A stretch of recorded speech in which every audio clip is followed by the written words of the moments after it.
श्री स्वामी समर्थ ताई. मी स्वामी समर्थ बोलत आहे. तुमचा मला फोन येणं हे माझ्यासाठी ना माझं म्हणजे मी नाही ना हो ताई, स्वामीशीच बोलते मला असं वाटतं. ताई काय कसं बोलता, मला लाजवू नका. आपण सगळे नाही, नाही. सेवेकरीच आहोत हो ताई. हां, पण नाही ताई. सेवेकरी असणं आणि त्यात कुठल्या ना कुठल्या रूपात स्वामी आपल्याला दिसणं हे पण हा, खूप हे महत्वाचं आहे. असतं. अगदी अगदी आणि हो. त्याला त्या गोष्टीला मानणं पण महत्वाचं असतं. बरोबर आहे, असं बरोबर म्हणते. आहे. मला अनुभव सांगायचा आहे. हा, कुठून मी बोलता आता वगैरे जस्ट तुमचा सांगायचं? नाही ताई, मी आता कुठून बोलते ते पण नाही सांगत आणि नाव पण नाही सांगत. कदाचित तुमच्या इथं नाव आलं असेल माझं. माझ्याकडे आहे हो. हो ना. माझ्याकडे आधी नाव पण आहे. आपण एकदा भगत ताईंचा नंबर घेण्यासाठी मी तुम्हाला कॉल केला होता. हो ना, हो ना, हो ना. हो. हो. तर त्या दिवशी मी तुम्हाला कॉल केला होता. तो कॉलचं सांगू की आधीपासून सांगू? आधीपासून सांगा ना, तुम्हाला हो. काय योग्य वाटेल तसं हां. सांगा. हा. अ, मी स्वामी सेवेत तसं म्हणायला गेलं तर मी 5 वर्षापूर्वी मला फक्त नाव समजलं होतं, की स्वामी आहेत आणि ते आपल्याला म्हणजे आपल्या काही अडचणी असल्या तर आपण त्यांना मनापासून जर त्यांना प्रार्थना हाक केली मारली. किंवा त्यांना तर ते आपलं ऐकतात. असं मला आमच्या बाजूला मावशी असायच्या, त्या मला सांगायच्या कायम. मग बरोबर. माझ्या घरात मिस्टरांचे आणि माझे असे ते ड्रिंक करायचे. त्याच्यामुळे खूप वाद असायचे आमच्यात. हा, हा, हा. मग त्याच्यामुळे त्या मावशी मला कशा म्हणायच्या, की "अगं तू स्वामींना सांग ना, केंद्रात जा आणि स्वामींजवळ प्रार्थना कर. तुला बघ तिथे सेवा देतील." हा, हा, मग हा. माझं बाळ आहे ना ताई तेव्हा 5च महिन्याचं होतं, लहान बाळ. हा, मग हा. त्यामुळे मी बाहेर पण जाऊ शकत नव्हते आणि मिस्टरांचा स्वभाव एवढा कडक होता ना, की त्यांना मी बाहेर गेलेलं आवडायचं नाही. अरे आणि बापरे. हं.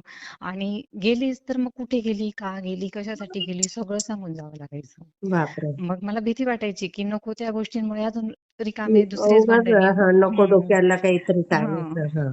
मग अगदी म्हणजे बऱ्याच वेळा असं असायचं ना, की आम्ही सगळे इकडे राहतो, त्यांचे नातेवाईक वगैरे. पण तरी हां. मला त्यांच्या घरी जाण्यासाठी पण 2-3 दिवस आधी यांची परमिशन म्हणजे असं विचारावं बापरे. लागायचं, की आपण जायचं का? अहो, जाऊ ना आपण. पण त्यांना हां, कसं हां. वाटायचं, की मी ड्रिंक करतो, मी जर गेलो तर मला अजून ऐकवतील. हां, त्यामुळे हां. ते त्यांचं त्याच्यामुळे नसायचं आणि मी गेलो तर मी तिकडे जाऊन अजून नर्व्हस होईल. मग मी त्यांच्याशी व्यवस्थित बोलणार नाही आणि हां, मग मी तोच हां, विषय हां. घेईल. मग त्यामुळे ते मलाही जाऊ देत नव्हते. हां, मग बघा. हां. फार लबाड असतात पुरुष. फार आणि एक सांगायला गेलं मॅडम, की जसं नजरेचा प्रकार असतो ना, त्या प्रकारेच माझ्या संसाराला तसं झालं. नजर लागल्यासारखी. हं. सारखं. आम्ही म्हणजे मी असं म्हणत नाही, पण तेही व्यवस्थित आहे. एम-बी-ए झाली, चांगल्या पोस्टला नोकरीला आहे. मी हां, पण हां. ग्रॅज्युएशन झालेलं आहे माझं. अरे वाह! सुरुवातीला सासू-सासरे टीचर आहेत. सगळं अरे व्यवस्थित वाह! फॅमिली हो. हं. आणि सासूबाई सर्व्हिसला आहे, सासरे नाहीयेत. मग अच्छा. व्यवस्थित होतं आणि गेल्या 5-6 वर्षापासून असं काही झालं ना मॅडम, की ते हं. बाहेरगावी राहत होते. आम्ही इकडे राहत होतो आणि ते दुसऱ्या ठिकाणी राहायचे आणि हां, 8 हां. दिवसात वीकली येत होते. हं, हं, त्यामुळे हं. ते एकटे राहण्यामुळे त्यांना ना ड्रिंकची सवय लागली आणि ते अरे हळू-हळू, हळू इथे आले की शनिवार, रविवार शांत असायचे. पण तिथे गेल्यावर असंच असेल त्यांचं, तर मला 7:00-7:30ला फोनवर बोलून घ्यायचे. मला काही एवढं समजत नव्हतं. हां, हां, हां. आणि लेडीज काय लांबून फोनवरून किती कळेल पण. बरोबर. मग काही कळत नाही. हां, खरं मग आहे. जेव्हा त्यांची इकडं ट्रान्सफर झाली, मग इकडं आले. हां. मग इकडं हळू मला समजत गेलं. मग त्यांच्यात आणि मी अशा फॅमिलीतनं आली मॅडम, की तिकडे कुणाला सुपारीचा पण शौक नाही. आणि ओह! सगळे असं खाऊन-पिऊन सुखी, असं खूप हां, श्रीमंत आहे हां, असं हां, पण हां. नाही. वडीलही चांगल्या सर्व्हिसला आहे, पण भाऊ पण आहे. समाधानी सगळं असं. हां, सगळं आणि त्यांचा असा स्वभाव आहे ना मॅडम, की आपण कुणाला आपल्यामुळे त्रास होणार नाही. त्यांचं वागणं असं होतं हां, तिकडच्या हां, हां, फॅमिलीतलं हां. आणि इकडे पण तसंच होतं जवळ-जवळ. हां, पण हां. इकडे आहे ना, यांना आहे ना मॅडम असं म्हणजे यांना सगळ्यांना अशी सवय होती ना, की कोणाचा एक शब्द ऐकून घ्यायचा नाही. यांचं हे स्वतःचंच पहिल्यापासून हो. स्वतःचंच चालवायचं. हं. मीच बरोबर, मीच हां. बरोबर असं. हे फार चुकीचं आहे. असे जिथे संस्कार असतात ना, तिथे मुलींना म्हणजे ॲडजस्ट करणं फार कठीण होऊन हो. जातं. मॅडम म्हणजे खरं सांगू का? मला नाही माहिती की माझा अनुभव माझ्या नात्यातलं कोणी ऐकेल की नाही ऐकेल आणि ते ओळखतील की नाही. हं. पण मी जेव्हा ॲडजस्ट करते कारण की मी तिकडच्या फॅमिलीतून आलेली, मी सगळ्यात लहान होती. बाई, बाई. त्यामुळे मला तिकडे खूप प्रेम मिळालेलं होतं. अगदी म्हणजे आई जर मला ओरडली ना, हं, तर हं. माझे दोघं-तिघं भावंडं माझ्याशी म्हणजे मी जेवण नाही बाजू करते ना, तर घ्यायला ते पण यायचे. नाही जेवण नाही करायचे.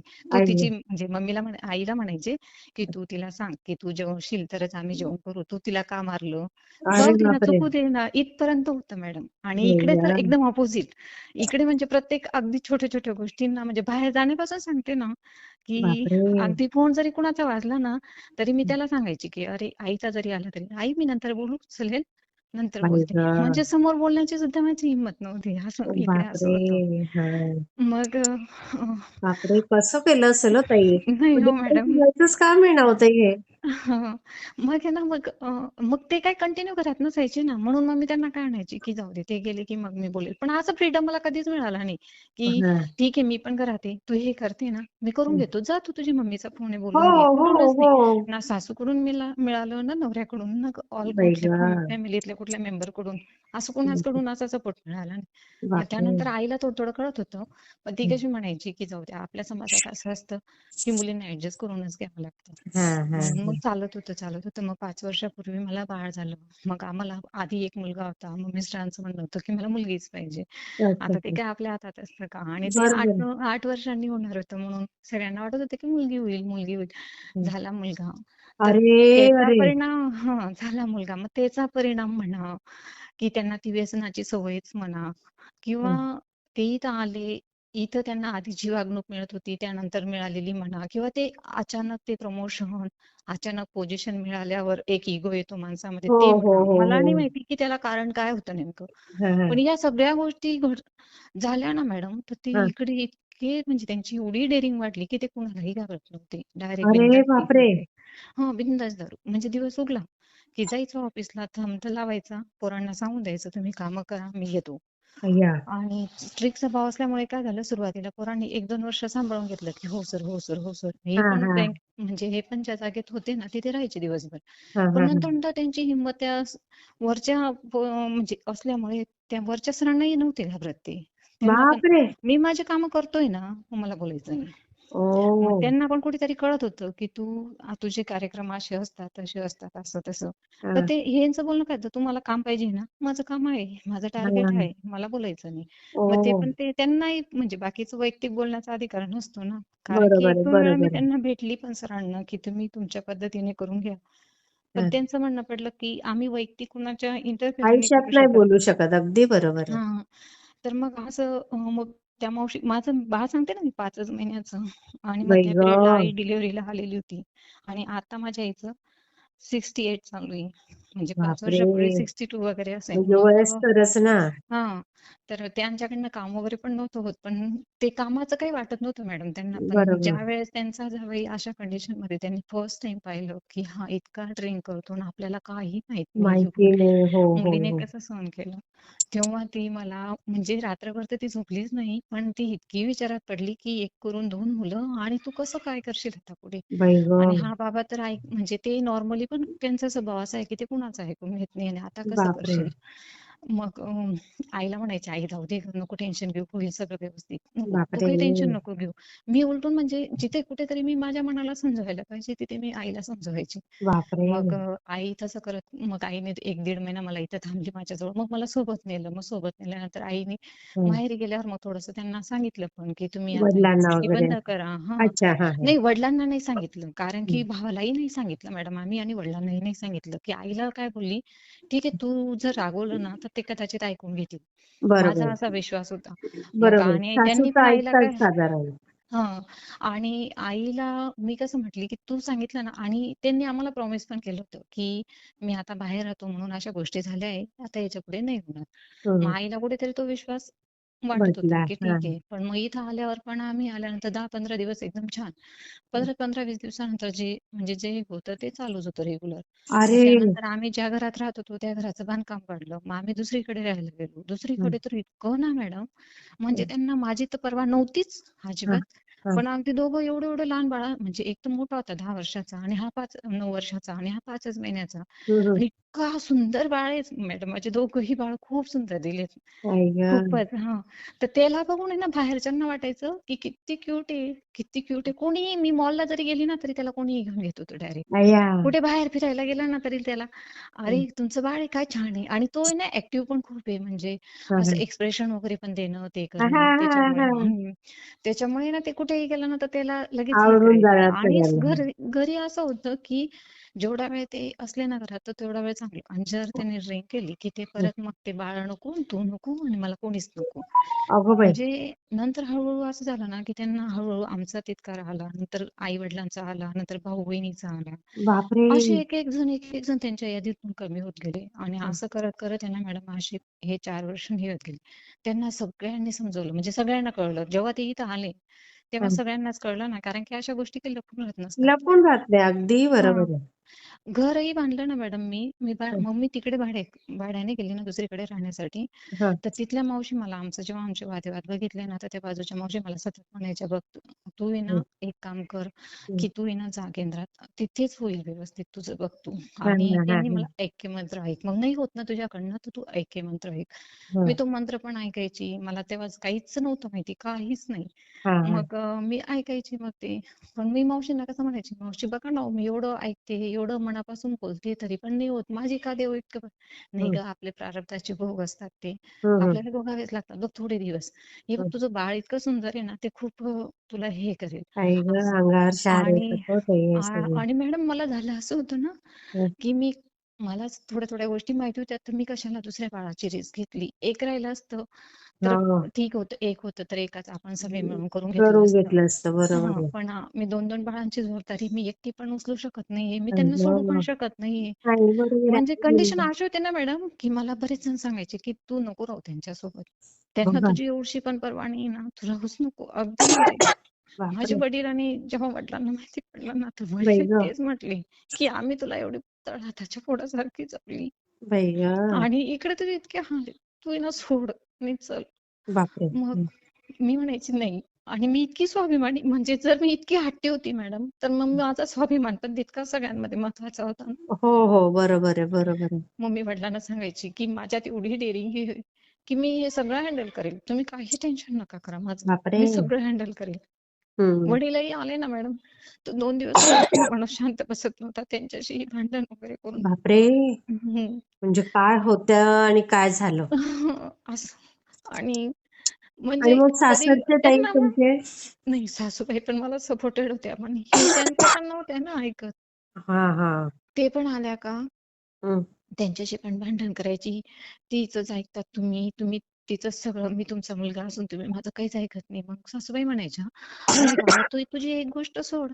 आम्ही हं. सगळं तुझंच ऐकू, तिचं काय ऐकू? आणि आम्हाला बरोबर. एक सांग, ती काही चुकत असेल तर आम्हाला सांग, आम्ही तिलाही बोलू." आणि आमचं दोघींचं इतकं बॉन्डिंग चांगलं होतं माझ्या अरे सासूबाईंचं आणि वाह! माझं, हां, हां. की त्या म्हणायच्या, की तिचं चुकलं ना, तर हं. आम्ही तिला मारलं ना तरी ती माफी मागेल, ती अशी आहे. तर हां, तो आहे ना, एवढा त्यांना त्यामुळे विश्वास होता बघा. हां. त्यांना तेवढा विश्वास, म्हणजे अगदी सासऱ्यांना, सासूला, दिराला, माझे तर जाऊ द्या, माझे आई-वडील आहेत, ते तर माझ्यावर विश्वास ठेवणारच होते. ठेवणारच. बरोबर आहे. हां, पण त्यांचे 4ही व्यक्ती अशा होत्या, की त्या माझ्यावर विश्वास ठेवणाऱ्या होत्या. ते सांगायच्या, "तिचं काही चुकत असेल तर आम्हाला सांग, आम्ही बोलतो तिला, आम्ही हां, बोलतो." हां. आम्ही पण ते दुसऱ्या-तिसऱ्या दिवशी त्यांच्याशीच भांडण करून त्यांना सांगायचे, "माझ्या घरात राहायचं नाही. अय्या! मी असाच वागेल." म्हणजे ते गावी राहायचे ना. तर हां, "मी हां. असाच वागेल, तुम्ही आता जा. नाहीतर तुमच्या म्हणजे तुम्हाला जिथे वाटेल ना, तुम्ही तिथे जा. पण मी हो. मी असाच राहील. तुम्हाला जर माझ्याकडे राहायचं पण असेल ना, तर मी असाच वागणार आहे." बापरे! असं असं होतं त्यांचं डायरेक्ट. म्हणजे एकदम मग निर्लज्जपणा धरला होता त्यांनी. हां, हां. हो. म्हणजे त्यांच्या डोक्यात येऊन जाऊन मला जर सांगा मॅडम, जो माणूस सकाळी 10:00ला जातो, परत हां. 12:00ला जातोय, परत 3:00ला जातोय, परत 7:00ला जातोय, परत 10:00ला जातोय रात्री. तर आई त्याच्या गं! तर कंटिन्यू ती असल्यामुळे, त्याच्या डोक्यात ती असल्यामुळे, तर तो कोणाशी चांगलं बोलणार आहे? हो, मला बरोबर आहे. सांगा. आणि पूर्वी असं होतं मॅडम, की हेच आई-वडील त्यांच्यासाठी देव होते. बघा. हेच आई-वडील त्यांच्यासाठी देव होते. म्हणजे कसं असतं मला ना, डायरेक्ट लग्न नरसाची ती करून वाईट आले ना असते. मॅडम, की हां. ते मला कसं म्हणायचे, की "हे बघ, आमची परिस्थिती तुझ्या परिस्थितीपेक्षा थोडी वेगळी आहे. हां, हां. तुला ॲडजस्ट करून घ्यावं लागेल माझ्यासाठी." हां, हां. आणि म्हणजे आई पण त्यांची खूप समजदार होत्या. त्या थोड्या स्ट्रिक्ट होत्या स्वभावाला. हां, थोडं हां. जुळवून घ्यायला मला वेळ लागला. हां. पण आमच्या दोघात कधीच वाद झाला नाही सासूबाईंमध्ये आणि माझ्यामध्ये. हे मी तुम्हाला आजही सांगते मॅडम. जरी त्यांचा बघा. मुलगा इतका चुकला पण आहे ना, हां, हां. त्यांचा आणि माझा कधीच वाद झाला नाही. कुठल्याच हां. गोष्टीवरून नाही. त्यांनी मला बऱ्याचदा माझं चुकलं पण असेल ना, मला समजून घेतलं, की अरे नाही वाह! अशी कंडिशन असेल म्हणून हिने असं केलं असेल. हां, आणि मी हां. पण सांगितलं, त्यांनी मला त्यांच्या मुलाला अगेन्स्ट गेल्या असतील, पण मला कधीच नाही केल्या त्या. मला अरे वाह! वडील नेहमी म्हणायच्या, की "तुझं गावात पण इतकं नाव नाव निघतं, तू गावी. आणि मी काय केलं मॅडम, लग्न झालं ना तर मी 6 महिने त्यांच्याजवळ राहिली सुरुवातीला. हां, मग त्यामुळे बापरे! आमचं कमाल आहे. बॉन्डिंग, हा, हं. त्यामुळे आमचं दोघांचं बॉन्डिंग आहे ना खूप छान झालं. म्हणजे त्यांना ते समजून गेले ना, की किती छान आहे असं. असं हा. त्यामुळे आणि तर सोपी गोष्ट नसते हे राहणं. हां. आणि मॅडम म्हणजे त्यांना पण माहिती होतं, की हिला ह्या गोष्टींची सवय नाही. पण मी कधीच कुठली गोष्ट नाही म्हणायची नाही. त्याचं मला, हां, हां. कारण की मॅडम त्या ॲज हं. अ टीचर असून सुद्धा त्या इतक्या सगळ्या गोष्टी, म्हणजे शेतात जाणं सुद्धा करत होत्या त्या, टीचर बापरे! असून पण. कमाल आहे. हां. मग जी व्यक्ती एवढं सगळं करून जर एवढं करू शकत असेल आणि मी फक्त बरोबर. यंग मुलगी असून जर मी घरी बसेल, तर मग ते थोडंसं कुठेतरी आपल्या, गिल्टी हां, होतंच माणसाला, पण तुम्ही हां, समजदार होता हां. म्हणून. हां. हो, हे मॅडम मी खरं सांगते, मी स्वतःची स्तुती अजिबात नाही करत. पण मला आहे ना सगळेजण हेच म्हणतात, की "तू खूप समजदारीने वागली तुमच्या घरी." खरंय, खरंय. आणि अगदी म्हणजे माझे आई-वडील किंवा माझ्या बहिणी वगैरे मला म्हणतात, की "तुझ्या हं. जागेवर आम्ही जरी आज तुझ्यापेक्षा कमी शिकलेलो आहोत, ते पण आम्ही पण एवढं ॲडजस्ट नसतं केलं, तू जेवढं केलं." खरंय ना, खरंय. मॅडम माझ्या डोक्यात एकच टार्गेट होतं. आपले आई-वडील आपलं एवढं स्वाभिमानाने लग्न लावून देतात, ते करतात, एवढं लाडण्याचं मोठं करतात. हो, हो. आणि असं मग त्यांना आपल्यावरून जर बाहेर बोलणं मिळेल, हां, किंवा तुमची हां. मुलगी अशी, आणि त्यांनी आपल्याला इतकं जपलं, कोणी मुलाने आपल्या मुलीकडे बघायला नको, कोणी आपल्या मुलीला नाव बरोबर, ठेवायला बरोबर. नको, आपल्या मुलीला चांगलंच म्हणायला पाहिजे, इतकी हं. काळजी जर त्यांनी आपली लहानपणापासून घेतलेली असते. आणि बरोबर. ऐन वेळेस आपण लग्न करून काय त्यांच्यासाठी एवढं पण नाही करू शकत का? अगदी बरोबर आहे. खरं आहे. किती आपल्या आई गोड वडिलांचं. बोलता तुम्ही, किती छान सांगताय. खूप आदर्श घेण्यासारखं वाक्य आहे तुमचे सगळे. मग मॅडम मी माझ्या सासूबाईंशी पण जुळून, म्हणजे त्यांना पण नंतर कळलं, की ही कुठे बरोबर आहे, ही कुठे चुकते हे. तर हं.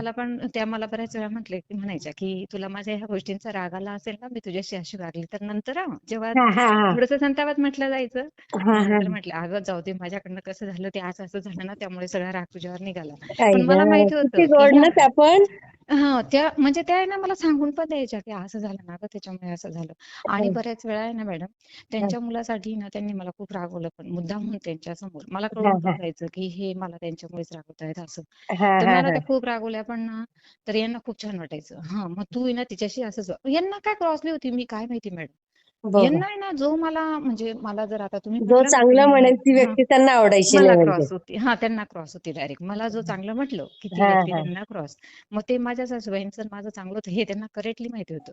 मग हां, ते मला जेव्हा त्यांनी ड्रिंक केली ना, तर तेव्हा ते सासूबाईंना ते पण बोलून दाखवत होतं, की हां. "बुवा तू तिला का बोलते, की मी तुझ्याकडनं व्हायला पाहिजे म्हणून तू तिला असं करते. मुद्दामून. मला बघा. हे कळत नाही असं थोडी आहे. तू तिला मुद्दामून बोलते. मला काही एवढं कळत नव्हतं का?" असं ओह! पण म्हणायचे ते. म्हणजे मॅडम त्यांना बघा ना, फार किती हुशार आहेत कळत ते. होतं. कळत हं. किती होतं त्यांना. हां. मग असं करत करत आहे ना मॅडम, माझे निघत होते दिवस. मग मुलगा पण 1 वर्षाचा झाला. मग त्यानंतर मग तो पण म्हणजे मुलांना नाही कळत. आणि दहशत अशी असायची ना मॅडम आमच्या डोक्यात, की संध्याकाळ झाली 7 वाजले, की मोठा मुलगा येईल. तर आमच्या दोघांच्या एक डोक्यात एकदम धडकी भरलेली असायची, की आता पप्पा आई येतील तर गं! कसे येतील, पप्पा येतील, म्हणजे 4 वाजेपासून आमचं चालू असायचं. मॅडम बापरे! मी खोटं नाही सांगत. मी तर गेल्या 4 वर्षात संध्याकाळी अशी पोट भरून जेवलीच नाही. पण माझं बाई मोठं गं! मोठं मुलगा आहे ना, ते हं. सुद्धा 4 वर्षात कधी पोट भरून जेवलं. बापरे! त्याच्या पोटातही सतत. आणि मॅडम आमची एकदम एज्युकेटेड फॅमिली, एकदम बाहेर बघाल ना, की ही मुलगी किती सुखी आहे. तुम्ही पण असं म्हणाल, ही सगळं काय काय ही सांगते. बाई पण जेव्हा गं! हळू सगळ्यांना माझी परिस्थिती दिसत गेली ना, तर प्रत्येक जण मला म्हणायचं, "का गं तू कसं काय करते? बापरे! कशी काय राहते गं? त्या माणसाला तुझी काहीच नाही." म्हणजे हं. असं करून टाकलं होतं ना मॅडम त्यांनी. दिवाळी हं. आली ना, मला दिवाळी नाही. मला बापरे! अक्षय तृतीया आली, मला अक्षय तृतीया नाही. कुठला सण आला ना, तर आम्हाला दोघांना असं वाटायचं, मुलाला आणि मला, हं. की आता सण पण नको यायला पाहिजे. बापरे! की त्या दिवशी सुट्टी असायची ना, तर ती सुट्टी. हां. त्यांचं मारझोड वगैरे नव्हतं.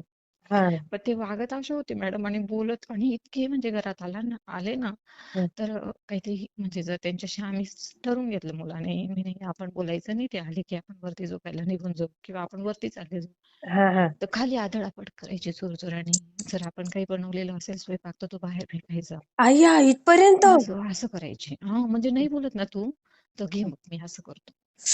असं असायचं. पण त्या छोटा मुलगा जो असेल त्याच्यावर किती परिणाम होत असेल? हा समजा थोडा आम्ही मोठा नाही, झाला मग होता. मी मोठा होता ना, मग मी काय करायची, त्याला आणि मोठ्याला आणि त्याला वरती बसून यायची, आणि खाली खाली पण इतकं जोरजोरात भांडण करायची. मला अगदी लाज वाटायची. अरे आजूबाजूला लोक राहतात, ते काय म्हणतील. आपण आज इतक्या चांगल्या कुटुंबातून, हे चांगल्या म्हणजे याच्यातून हो, आहे, आणि बरोबर आहे. आपण आज असं वागतोय. नाही मी हम्म. तुझ्यामुळे वागतो. मम्मी म्हणायची मी असं का वागते? मम्मी निघून सोबत का? मी कुठेतरी चालली पण जाते. मला ते पण नाही कळते. जा म्हणजे पिण्यात मला ते हे पण म्हणायचे, जा तुला ज्यारी रस्ते मोकळे जा, तुला जायचंय ना तिथे जा. बापरे. हम्म. मॅडम असं करत करत एक म्हणजे ना मी मग स्वामींचं मग हळूहळू मला त्या मावशींनी सांगितलं होतं.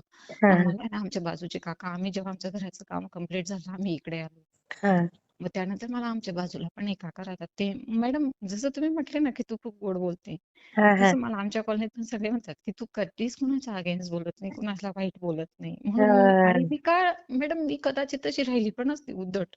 पण हा. मला बॅकग्राऊंड काय होता? काहीच नाही. कुणाचा बरोबर. सपोर्ट नाही. कुणाच्या जीवावर मी एकदम उद्धटपणे कुणाशी बोलू शकते. बरोबर नो नाही, पण मी ते संस्कार असतात ताई.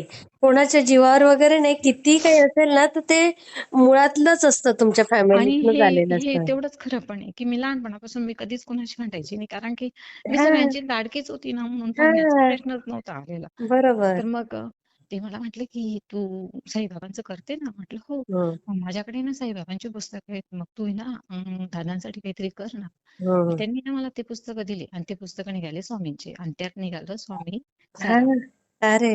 आणि ते पण मला मिळाले गुरुवारी. अरे वा. पण हे बघा मॅडम, तुम्ही जे म्हणतात ना की स्वामींना जोपर्यंत आपल्याला सेवेत घ्यायचं नसतं तोपर्यंत ते आपल्याला फिरवतात. फक्त हो फिरवतात. खरंय. तरी पण नाही. मग ते आले ना मॅडम, मी फक्त हा वरच्यावर वाचून घेतलं आणि माझ्या मनात काय भावना की मी साईबाबांचं करते. आणि स्वामींचं तर खूप कडक असतं. ते तर खूप शिक्षा हा करतात नाही जर त्यांचं बरोबर केलं तर. हा हा असं हा. लहानपणापासून हेच ऐकलंय ना की त्या मनामध्ये ती भीती स्वामींचं आहे. हा. स्वामींचे नियम एकदम कडक असतात. असंच करावं, तसंच हम्म करावं. हम्म हम्म हम्म. नाही बाबा, मी ना एक काय केलं, लाल कपडा घेतला आणि त्याच्यात ते पुस्तकं ठेवून आणि मस्त देवाच्या खाली जागा आहे तिथे ठेवून दिले. ते ग्रंथ ठेवतो आपण ना, तिथे हा ठेवून हा दिले. हा. परत असे दिवस निघत होते. मग मी आमच्या कुलदेवतेची सेवा वगैरे थोडीफार करत होती. जाऊ पण हा. सांगत होती, ताई तुम्ही तसं करत जा, असं केल्याने असं होतं, तसं जाऊ केलं. आहे का तुम्हाला? हो, जाऊ आहे. ती पण म्हणजे छान आहे. म्हणजे माझ्याशी जुळती मिळतीये. पण हा ते काय व्हायचं मॅडम, हे असं करायचे ना, तर मग तिच्या मिस्टरांना रागवायचे. म्हणजे ते यायचे. ते हा. लहान होते आमच्यापेक्षा, तरी पण ते यायचे. "अरे, तू तिचे म्हणजे मुलांचा तर वहिनीचे. विचार कर. वहिनीचा नको करू. ठीक आहे, ती समजदार आहे. पण मुलांचा तर विचार कर. एवढे-एवढे मुलांनी काय केलंय?" बरोबर बरोबर. तर बऱ्याच वेळा ते दिरांनी समजावून थकले ना, तर मग ते दिरांनाही काही उलटून बोलायचं. मग शेवटी हा. कसं असतं मॅडम, कुठलीही स्त्री असली, तिच्या नवऱ्याचा जर जिथे रिस्पेक्ट होत नसेल, तर ती पण बरोबर थोडी मागे होऊनच जाते ना. बरोबर आहे. बरोबर मग आहे. मी कुणाला मी मी हे पण सांगते मॅडम, मी माझ्या नशिबाचा किंवा मी माझ्या याचा मी कुणालाच दोष देत नाही. शेवटी मी हे म्हणते, की माझं काहीतरी प्रारब्ध चुकलेलं होतं म्हणून माझे हम्म. हे भोग होते. मॅडम मग बरोबर. खरं सांगते, एक-एक दिवस हा मी एक-एक म्हणजे काळासारखा काढला आहे. बाई आम्हाला गं! कुठलं हे 4 वर्षापासून कुठलं सुख नाही. कुठलं बापरे! म्हणजे माहेरी मी मनमोकळेपणे गेली पण असेल 2 दिवस. पण हां. माझ्या मनात जे चालत राहायचं ना कंटिन्यू आणि मी 2 दिवस माहेरी गेली का इकडे काहीतरी राडा असायचा आई घरी. गं! एक तर जिथे काम करता एक तर तिथे तरी, हं. एक तर आजूबाजूला तरी, नाही तर घरात तरी काहीतरी तोडफोड झालेली राहायची. म्हणून बापरे! मला बाहेर म्हणजे मग मी ना गावाला जाणंही सोडून दिलं होतं. मी इथंच राहायची. कुठेच जायची नाही मी. मग मला बापरे! बाया लेडीज वगैरे, "अगं आम्ही इथं पिक्चरला जातोय, तू चलते का?" आम्ही तिथं मी हं. सांगायचे, "नाही गं." "अरे का एवढा पैसा आहे ते, तू काय एवढी कंजूस आहे?" अहो ताई हो, पण मग माझं बाळ लहान आहे. "अगं त्याला सांभाळायला तुझी जाऊ आहे ना, त्याच्याकडे सोड ना 1 दिवस." हां. मॅडम इतकंपर्यंत येऊन जायचं ना, की मी त्यांना सांगायचे, "अगं नाही जमणार माझं, प्लीज समजून घ्या."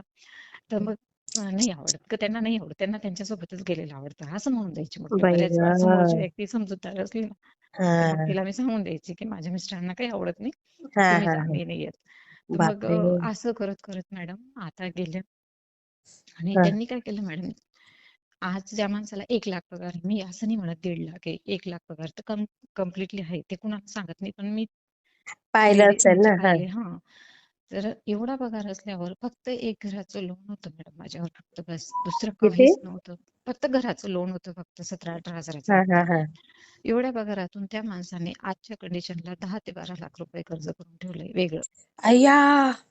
वेगळं. एवढा बापरे! पगार असून डेली मंथली हे फक्त एवढे त्याच्यात मग मुलाची 1,00,000 रुपये फी असेल तेवढी भरलेली असेल हां. आणि बाकी फक्त सगळं या 5 वर्षात 15 म्हणजे त्यांचे मला स्टाफ सांगतो की 16-17 लाख रुपये त्यांनी फक्त दारूवर कर्ज खर्च करून. केलेले आहेत. अरे, अरे, अरे, अरे, अरे, अरे! 16-17 लाख रुपये. मॅडम त्यांचं जर कधी मी फोन पे बघितलं ना, तर हं. एका दिवशी 3-3, 4-4 हजाराची दारू असायची. बाबा, बाबा, बाबा! मग ते शरीर कुठं जात होतं? शरीर बरोबर. साथ देत खरंच नव्हतं ना. झालंच. सगळं हां. आणि हां, शरीर साथ देतच नव्हतं. आणि चांगला एज्युकेटेड माणूस मॅडम म्हणजे जसं काहीतरी त्याला केल्यासारखं. केल्यासारखं. होय ना. हा हा, आज बरोबर. म्हणायचं हो, आता सगळे जमले ना, हा, भरपूर वेळा माझी भाऊ वगैरे जमले, मेव्हणे जमले. हा. नाही आता नाही, याच्यापुढे अजिबात नाही.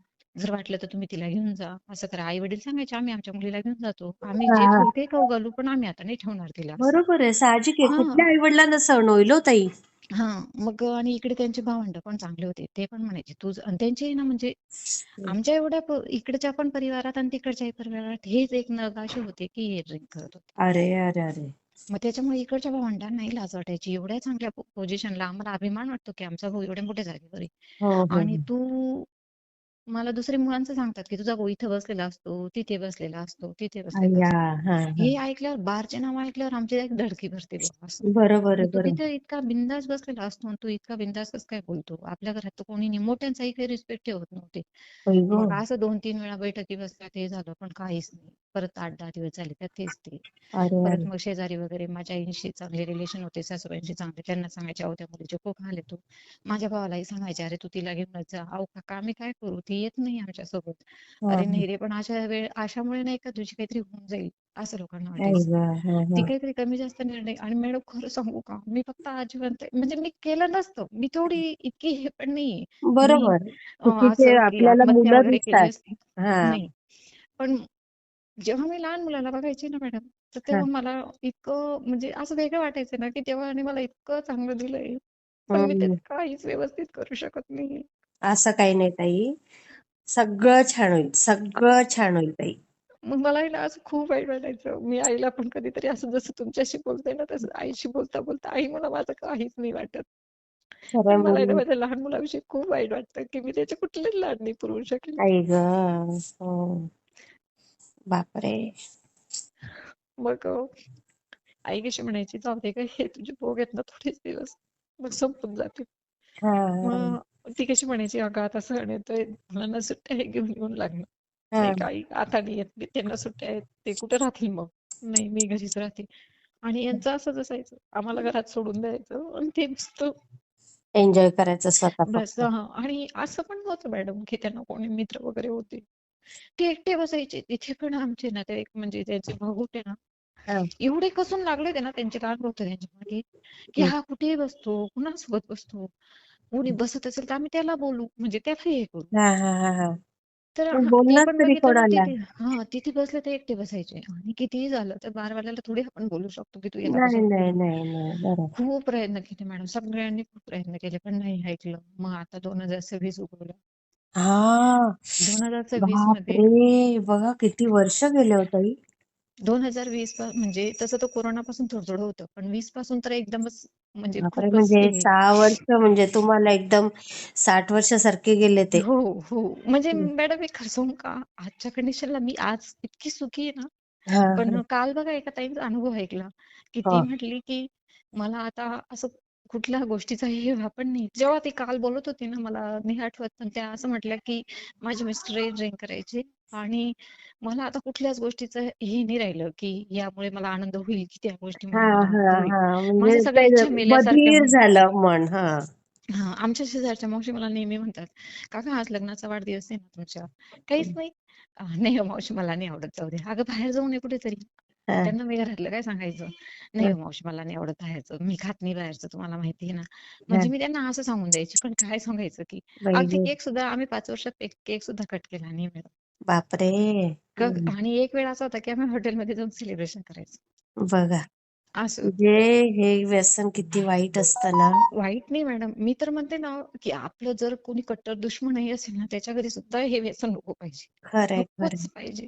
खरं अगदी सांगते. बरोबर आहे. तर मग 2026 मध्ये हम्म त्यांची बदली झाली होती दुसरीकडे आता परत. हम्म हम्म हम्म. मग त्या वीकली यायचे. मग जानेवारी महिन्याच्या 9 तारखेला ते शुक्रवार होता. ते घरी आले इकडे. हम्म. आणि त्यांना आहे ना मग ते ड्रिंक करण्यामुळे ना मॅडम त्यांच्या पायात आहे ना क्लॉटिंग होत होती. अरे बापरे. हां. मग आम्ही मागे 2 वर्षापूर्वी दवाखाना केला तेव्हा पण डॉक्टरांनी सांगितलं की तू आता युटर्न घे, हं. नाही तर मग ही क्लॉटिंग पुढे हृदयात जाऊ शकते, नाही तर ब्रेन हां. मध्ये पण जाऊ शकते. पण त्यांनी ब्रेनचं काही एवढं सांगितलं नव्हतं, पण हृदयात जाऊ शकते म्हटले. हां, हां, हां, मग हां. त्यांना रक्तपातळीची गोळी चालू होती. मग हां. यांनी तरी पण त्या ते पिणं गोष्टीला चालूच हां, हो या चालूच, गोळ्याचं? हो काहीच नाही. हं, अगदी मॅडम ज्यावेळेस त्यांना ऍडमिट केलं होतं पहिल्यांदा ते अपोलोला आम्ही या हं. पायासाठी, हां, तर त्यावेळेला त्यांचे सगळे चुलत भाऊ बसून हं. सगळे रडले होते की आम्हाला तू हवा आहे, आम्हाला तू आमच्यासाठी नाही पण तुझ्या मुलांसाठी आम्हाला तू हवा आहे. बरोबर. हो. म्हणजे अगदी ते एवढे मोठे मोठे भाऊ त्यांच्याजवळ रडले होते ना, तर त्यांना ते बापरे! काय म्हटले होते की मला असे रडणारे लोक आवडत नाही, तुम्ही माझ्या घरी यायचं नाही आणि अय्या! चालते व्हा चालते व्हा. बापरे! बघा म्हणजे मला काय असे रडणार कमाल आहे हां. म्हणजे हो, मला असे रडणारे लोक चालत नाही. त्या मानाने त्यांचे भाऊ तर मी खूप चांगले म्हणते, की समजदार हो, एवढं एवढं सगळं एवढं होऊन पण. असताना पण ते म्हणायचे, की नाही आम्ही तुझ्यासाठी, तुझ्या मुलांसाठी आम्ही तुझ्यासोबत उभे राहू. आपण त्याला याच्यातूनच काढू. आपण बापरे! त्याला याच्यातून बाहेर काढू. आम्ही बऱ्याच ठिकाणी जिथे व्यसन सोडतात तिथेही नेलं 2-3 ठिकाणी, पण तरी हां. काहीच नाही उपयोग मॅडम. 2 दिवस बापरे! झाले की परत ते तेच ते. मनाचंच आहे ना ताई, ते मनाचंच एकदम बरोबर. पाहिजे. मी तर सगळ्या गृहिणींना सांगेल, हे जे म्हणतात ना, की इथे व्यसन सोडतात, ते कुठेच हां, नाही व्यसन हां, सुटत. हां. व्यसन हे आपल्या माणसानेच सोडायला पाहिजे. ते कुठेच नाही स्वतःहूनच हे केलं पाहिजे. नाही खरं आहे. सुटत. मग त्याच्यामुळे काय झालं मॅडम, त्यांनी ना ते रक्तपाताची गोळी पण त्यांना 150 एमएमची होती. म्हणजे बापरे! 150 एमएम म्हणजे 30 एमएमची 300 एमएमची दोघं वेळची होती त्यांना. तर हो. हे साहेब ना खूप म्हणजे तुम्हाला हां, हां. आता अंदाजात राहिला असेल, तो आलं ना, स्वभावाचा आलं. हो. असल्यामुळे